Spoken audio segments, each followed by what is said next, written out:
Bike চুরি চক্রের নতুন পন্থা যোগ আন্তর্জাতিক চক্র। শুধু ভারত নয়, নেপাল থেকেও বাইক চুরি করে এনে বিক্রি হচ্ছে দেশের সীমান্ত এলাকার খড়িবাড়িতে।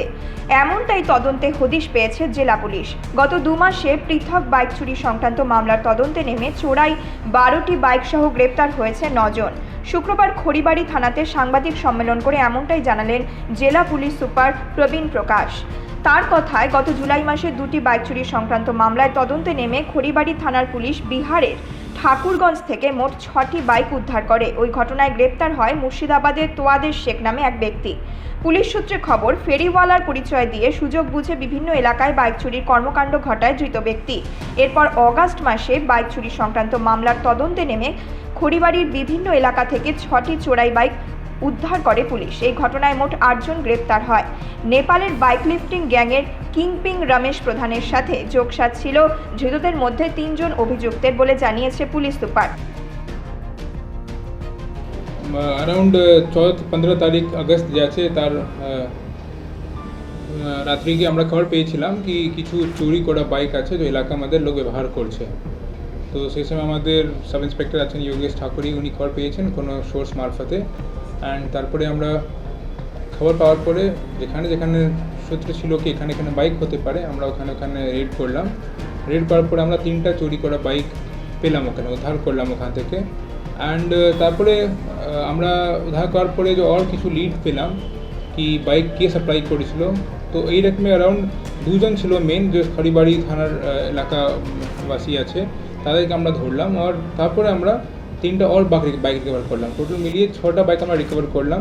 এই যে 2টো খড়িবাড়ি থানার লোক যে আছে আমাদের এখানে, ওর এর সাথে এক অ্যাসোসিয়েট আছে ও 3 জন মিলিয়ে একটা এখানে স্টোলেন বাইক যতগুলো আছে সেটা রিসিভ করতো, আর রিসিভ করার পরে ডিফারেন্ট লোককে সস্তা রেটে বিক্রি করে দিত।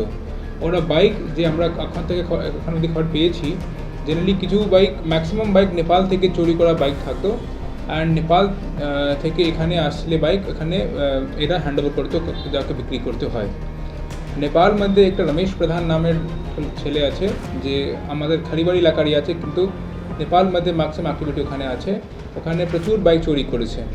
প্রচুর বাইক চুরি করার পরে ওখানে নেপাল পুলিশ ওর উপরে একটা অ্যাওয়ার্ড বি ঘোষিত করেছিল কি যে ধরে আনবে আমরা রিওয়ার্ড দেবো, যে খবর দেয় ওর সম্বন্ধে। তো এখন আমরা যে খবর পেয়েছি, ও যে রমেশ প্রধান যে আছে এখন নেপাল পুলিশের কাস্টাডিতে আছে। পরে আমরা যে লিগালভাবে যেভাবে আমরা আনাতে হবে আমাদেরকে ইনভেস্টিগেশন জন্য, ওটা আমরা আনাবো। অ্যান্ড বেসিক্যালি এর মধ্যে আর বি বাইক ইনভলভ হতে পারে, যদি আমরা ওই লোককে আনতে পারি তো আর বি বেশি বাইক আমরা রিকভার করতে পারি এখান থেকে। এটা 6টা বাইক আমাদের এখান থেকে রিকভার হলো। তারপরে আমরা জেনারেলি বাইককে চুরি নিয়ে সারাটাই আমরা একটু আগ্রহী থাকি। কিছুদিন আগে বি আমরা 7 মাস 8 মাস আগে আমরা কারসং থেকে 15টা বাইক রিকভার হয়েছিল। আবার এই জন্য আমরা একটা ডিফারেন্ট জায়গা নাকা আর বাকি ইনফরমেশন নেটওয়ার্ক খুব স্ট্রং করে রেখেছি। তো একটা আর আমাদের এখানে চুরি হয়েছিল জুলাই মাসে, খড়িবাড়ি থানা অন্তর্গত একটা বাইক চুরি হয়েছিল। ওই বাইক চুরি উপরে আবার আমরা একটা ইনফরমেশন পেলাম কি কোনো অমুক লোক বাইক চুরি করেছে আর কাউকে বিক্রি করে দিয়েছে ঠাকুরগঞ্জ এরিয়া বিহারে। ওখানে আমরা থানা করে আবার ওখান থেকে 6টা বাইক রিকভার করতে পেরেছি। তো কুল মিলিয়ে 12টা বাইক রিকভার করে নিয়েছি আমরা। এর মধ্যে প্রায় কিছু বাইক ছাড়া প্রায় বাইককে যে মালিক আছে তাদেরকে আইডেন্টিফিকেশন করা হয়ে গেছে। ওনাদের বাইক রিকভার্ড বাইককে আমরা কোর্টকে প্রসেস যে আছে সেটা মেনে পরে ওনাদেরকে বাইক হ্যান্ড ওভার করবো। খড়িবাড়ি থেকে প্রশান্ত বর্মনের রিপোর্ট, নিউজ মেট্রো।